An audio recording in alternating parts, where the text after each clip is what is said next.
Welcome to Grow Your Productivity and Credibility with Market Stats. I'm Sharon Crawford, Manager of MLS Training and Development with Florida Gulf Coast MLS. It's hard to overemphasize the importance of reliable data, especially when it comes to real estate stats and the part they play in the home buying and selling process. Real estate agents can and should use this data at every step of their client's journey to educate, inform, and support them in the critical decisions that they have to make. The ability to access the right information when you need it and create easily understandable reports enhances the value you bring to your customers. So why should you use market stats? Well, there are many reasons to use market stats, but here's just a few. You can compare and contrast stats in different areas of your market to position yourself as a knowledgeable market expert. Understanding the market gives you confidence to create conversations with prospects and potential clients. You can create custom reports to use in presentations with both your buyers and sellers. And having a handle on the market with data to back it up puts you in a better position to have those tough conversations with sellers and set their expectations. You can utilize the data in a monthly market update blog or in a social media post, and you can embed a live interactive stats widget on your website. The bottom line is, knowing the market and being able to present the data professionally gives you a competitive edge. So let's go to the FGC MLS dashboard and take a look. When you log in to dashboardmls.com, just scroll to the Applications section of the dashboard and click on Market Stats.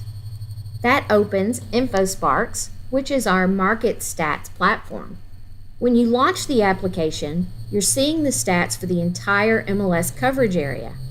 The bottom portion of the dashboard contains individual market stats. First, we have sales price, both median and average. These calculations are based on sold data. Next is new listings. New listings is a count of the properties that are newly listed on the market in a given month. Home sales. The number of listings that are in active status at the time the data is pulled. This is a count of the properties on which contracts have been accepted in a given month. The next option is closed sales, a count of the actual sales that have closed in a given month. Calculations are based on sold data, and because the data in InfoSparks comes from the information you input into Matrix, timely status changes are very important. The next section is days on market, both median and average, and of course median or average number of days from the time a property is listed and when an offer is accepted in a given month. Let's go over to month supply. This is the inventory of homes for sale at the end of a given month divided by the average monthly under contract properties from the last 12 months. This is also known as absorption rate. Next, percentage of list price. We see both median and average, and this is a percentage found when dividing a listing sale price by its list price, then taking the average or median for all sold listings in a given month. Price per square foot by median or average, and these calculations are based on sold data. Dollar volume is the total dollar amount of all sales for the selected criteria. Shows to pending. This is the number of showings scheduled per listing that went under contract during the selected reporting period. Finally, shows per listing. This is the average number of showings scheduled on active listings per month. To view stats for a specific area, click the down arrow in the upper left corner, right here in the entire MLS area, and then you can scroll through and make your selection. It's currently set to city. The system default is set to county, but whenever you make a selection here, When you come back in, it will hold the selection that you most recently used. So let's go ahead and scroll through and find Lee County. Other options include city, zip code, or geo area. If you don't see these options, just click the filters to expand the list, and that box will open right up for you. Once you make a selection, the stats below will automatically update. Now you can begin to add filters. The available filters are the geographic area, which we just set, price range, property type, square footage, bedrooms, year built, and bathrooms. So again, each time you add a new filter, the stats below will automatically update. You can choose one filter or combine multiple filters. So let's go ahead and select single family homes. And we can also select square footage. So let's just say we want to look at homes that are 2,000 square feet to 2,500, and then also 2,500 square feet or more. So that's pulling all single family homes in Lee County that are over 2,001 square feet. And then of course we could add bedrooms, year built, or bathrooms, but I'm not going to make those selections at this time. When you select multiple subfilters like I have here in square footage, you can click the split button at the top of the filter to compare and contrast the two subfilters. The price range filter and the square footage filter can be customized. Just click Custom next to the split button, and this box will open, and then we can enter our start and end values for the ranges that we want to view. For square footage, if we click Custom, it works the same way. It's a good idea to leave either the start or the end blank to represent positive or negative infinity. You can click here on Add Area to compare different areas. For example, you can compare a zip code to a city, or compare zip codes with other zip codes, cities with other cities. I think what I'll do is compare Lee County to the city of Fort Myers. And I'm going to add another area, and I'm just going to scroll through this list and select Cape Coral.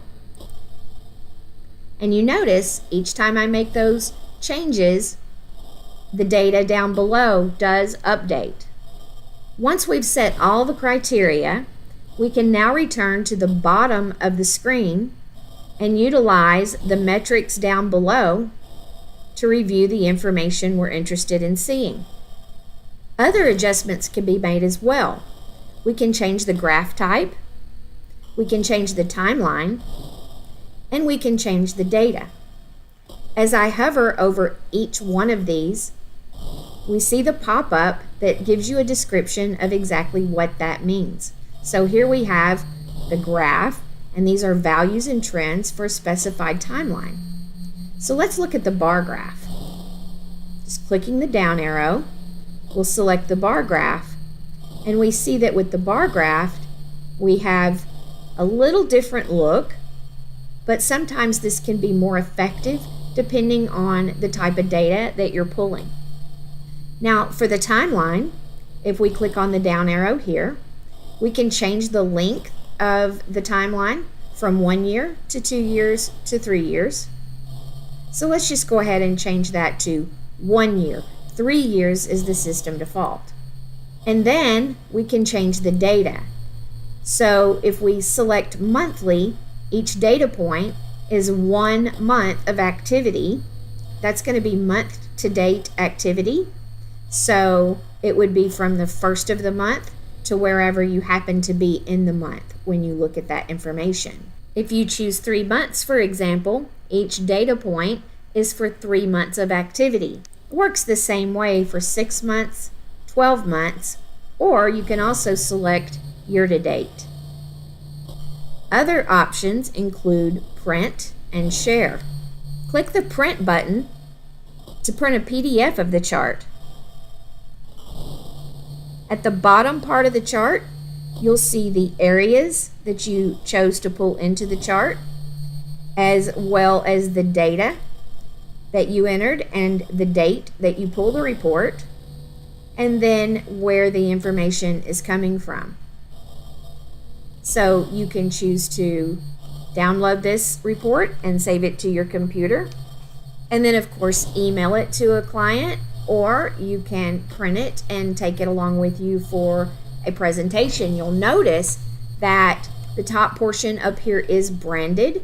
So we've got the logo and my information. So this is some information that you'll be able to update, and we'll get to that in just a bit. You can also choose to share the data. Clicking on the share button, you have two choices in step 1. Sharing as a static report will share a report that shows exactly what we see on our chart right now. It won't change. However, we can share the report as a live report, which means that every time it's loaded, it's going to be updated with the latest data. And then step 2, how do we want to share it? We can print a PDF, we can share it to social media or email, and you can also embed on your website. So you can create that interactive stats widget for your website. And then of course, you can select CSV, which would allow you to take that raw data and upload it into a spreadsheet that would open in Excel. So I'm going to utilize social media, and we're going to go ahead and click share. You'll notice we get a URL. What you'll want to do here is click on view in a new window, and here you have a report where you can easily click on any of the social media links that you use to share the report directly to your social media. So for example, if I were to click on Facebook, it's going to open my Facebook account, and it typically will open your private page, but you can click over and change to include this on a page that you manage. So you can actually click the drop down and select to place that on your business Facebook page. That's one option. Of course, Twitter. And as you hover over each one of these icons, it'll tell you exactly what it does. So this one would open your default email application. The next one is a Google bookmark. So you can bookmark this stat, and when you come back to it in the future, as long as you selected live, it will update with the current stats. So that's a really nice feature to keep you up to date and in the know on what's going on in the market.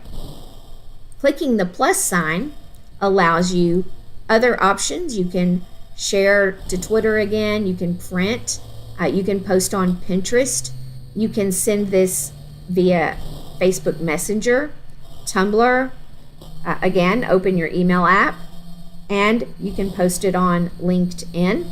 And if you use Gmail, you could click here to send that as an email.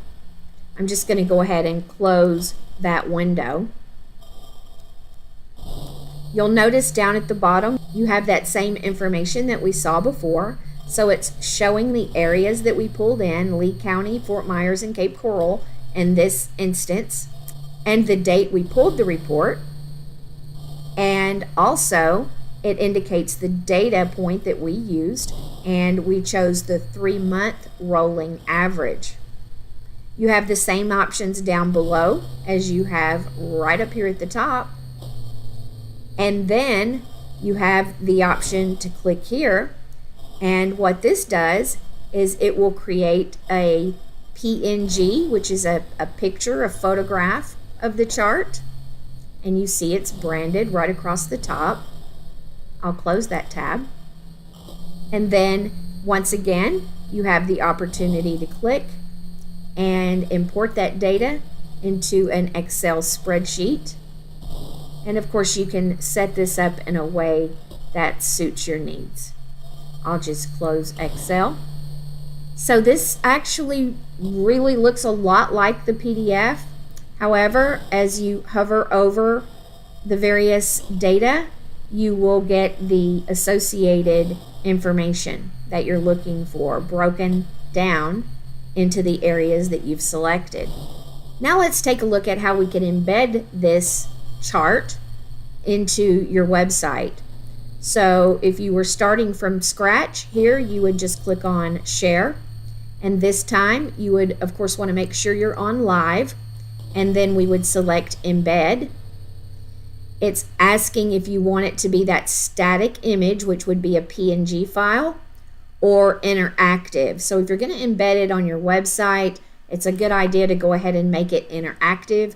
That way it's always pulling in the most current data, but it's interactive to the extent that when you hover over the graph, it will show you the data in those data points.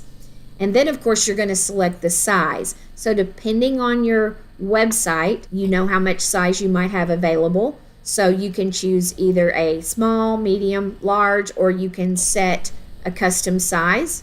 And these are measured in pixels. So I'll go ahead and select the medium.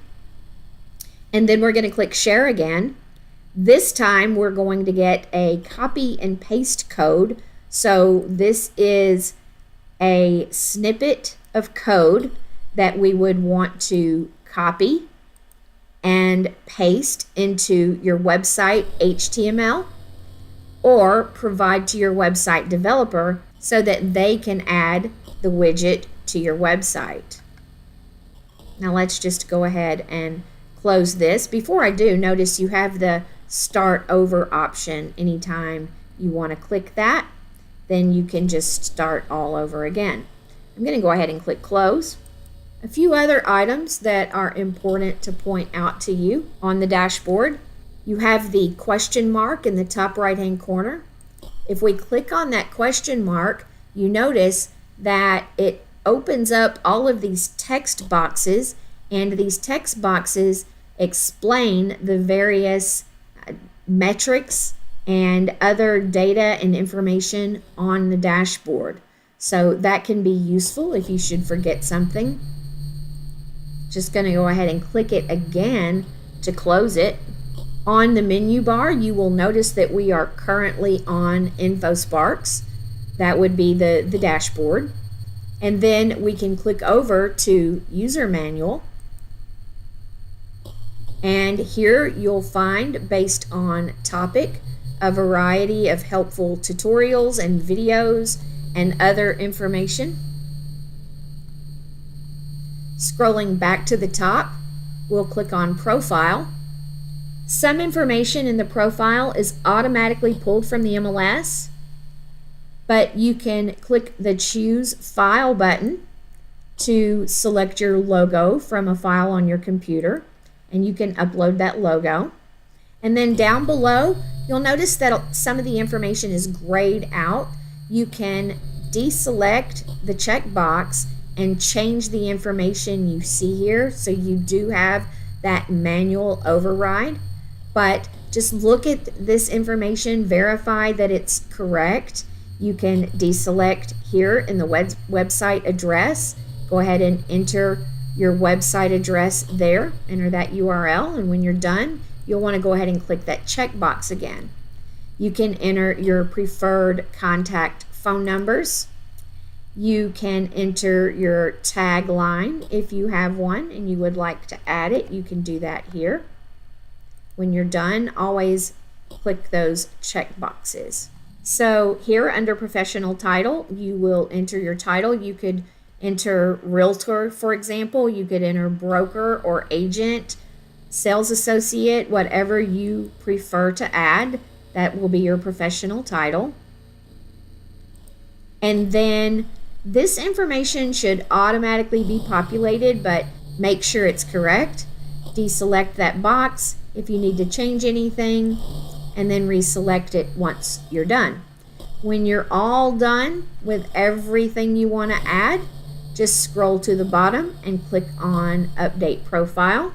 Now when you download or save the reports, they're going to be branded to you with your logo and your information. The last thing I want to talk about, and of course this is going to be available wherever you are, you'll notice that the menu bar does not change, it stays the same. So let's go ahead and click on Fast Stats and see what we have here.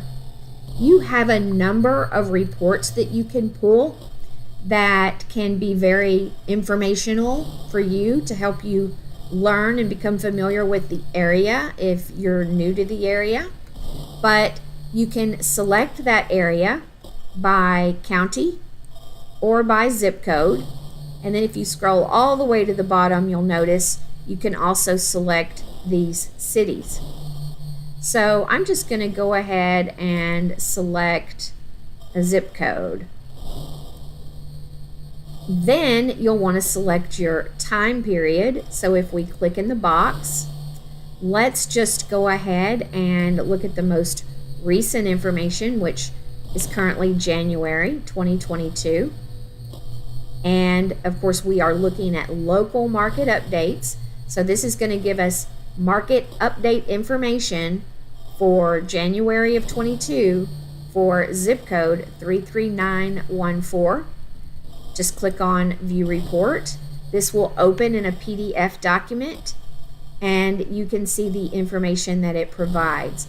You've got single family homes separated from townhomes and condos, and then you can see the key metrics. So the new listings, pending, closed, those days on market until sale, and then the median and average sale prices, percent of original list price, inventory, and month supply of inventory. So you're going to have that for both the single family home for January or whichever month you choose to select, and then you'll also have it for year to date. Regardless of the month you choose to look at, it will also provide you with that year to date information. If you scroll down on the report again, you can see that same information for townhouses and condos. And then scrolling just a little bit further, I get that 12-month rolling calculation for this particular zip code. So this is going to be based on whatever you select. Just close that down. Whatever you select for your area and your time period. Now, the next report you have here is monthly indicators. So if we click on monthly indicators, we do need to select a time period. So I'll just go ahead and do January 2022 again, and we'll click on View Report. The monthly indicators is a very detailed report. You can read this information to get a handle on exactly what's going on in the market. So it's going to talk to you about new listings, whether they increased or decreased, and by what percentage for both single family homes and then for townhouses and condos. It's going to give you the median sales, and again, whether you had the increase or decrease. A summary on the right hand side, the quick facts, and we see overall for 33914 that closed sales went down from the previous month by 16.9%, but the median sale price rose by 28.8%, and then change in homes for sale, and this is all properties, went down 74.9%. So again, this is the month of January 2022, and then we can see the individual numbers here. And remember, we're looking at a single zip code. So as we scroll down, you're going to get a broader picture of the key metrics for that zip code or whatever area you have selected. So the metrics are over here on the left-hand side. What's nice is you also get this historical information that can be very beneficial to understand, especially if you're working with potential investors. It's good to have that historical data with regard to your values. So just scrolling down the report, we come to the townhouses and condos. That's just like the one we just saw for single families. And then now we're just going to see a breakout of each metric. So here we have new listings. If we scroll down just a bit, we'll find historical new listings by month, and then the pending sales, historical pending sales by month, the closed sales, and of course the historical closed sales by month, days on market until sale. So days on market until sale means the average number of days from when a property is listed on the MLS as active and when an offer is accepted in a given month. And then we continue to scroll, we'll see median sale price, that historical median sale price, average sale price, historical percentage of original list price received, so that list price to sale price ratio, and then we can see that historical activity, housing affordability indexed year to date, and that can be very helpful if you're working with clients that are maybe moving in from another location. You can run this from multiple zip codes and you can compare and contrast and help them decide what area they might like to be in. And then of course the inventory, the number of homes for sale. So this is going to give us the total number of properties available for sale and active status at the end of the selected month, and then that historical information, and then the month's supply of inventory, and then all properties combined. Just a very nice report, and we'll close that down, and I'll remind you that that was the monthly indicators report. The next report that you have is the housing supply overview. So once again, we select that time frame, so we'll just stick with January and go ahead and click on View Report.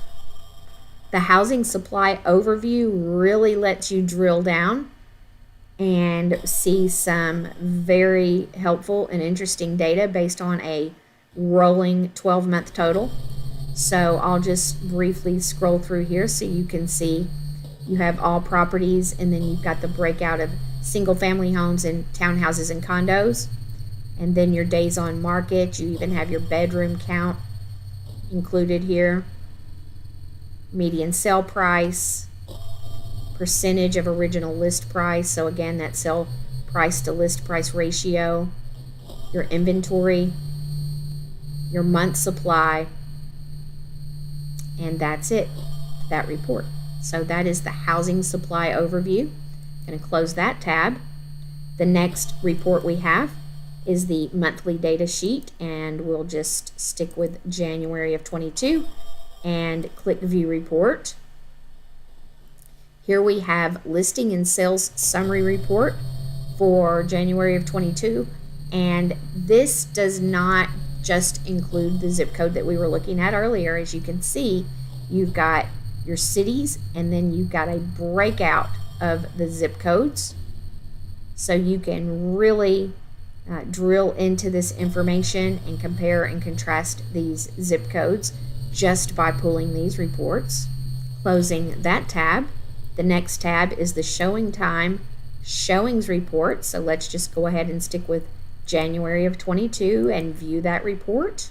So this report shows us the showings, the total showings for all of Lee County, and then it breaks it out by city and then by zip code.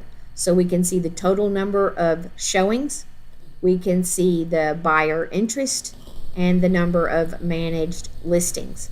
So if you just scroll through this report, you will see those numbers. You can see the price ranges for the showings and some additional data here based on price range, the buyer interest, and then it's broken out by city. Here we have Fort Myers, total showings and buyer interest. North Fort Myers is provided here. Fort Myers Beach. We have Cape Coral. Lehigh Acres, and then it starts to break out the zip codes. So, close that tab down. That's your showing time showing report. And then finally, that annual report, we can click on the most recent. So that's going to be for the entire year of 2021. We'll quickly click on view report. And I'm just going to quickly scroll through here because you guys have the ability to access this data just like I do. And it's very helpful for you to come in and view this report and understand what happened in the market in 2021. You will find a lot of really valuable data. You'll notice on this first sheet you have a table of contents. So this is what you can expect to find in the report: that quick facts information, the property type review by price range, broken down by square foot range, the area overviews, and then the historical median price for those areas. So again, this report is a 9-page report we can see right here. So just briefly scrolling through, quick facts, property type review. This just gives you an idea of the information you can expect to see. Was it based on the metric, in this case, the property type review? So average days on market for single family homes was 28 in January, 38 for townhouses and condos. And then we can scroll down and see whether that was up or down from the previous year. And then, of course, you can just scroll through all of the various metrics. And then, of course, your square footage review. And the area review is going to be your zip codes and your cities broken out individually. Let's just go back very quickly to InfoSparks. All right, well, that is your overview of market stats by InfoSparks. I hope you feel that you learned something from watching this video. And if you have any questions at all, you're more than welcome to reach out to the MLS staff at Florida Gulf Coast, and we'll be happy to help you. Thank you so much for taking the time to watch the video, and I'll look forward to maybe seeing you in a class soon.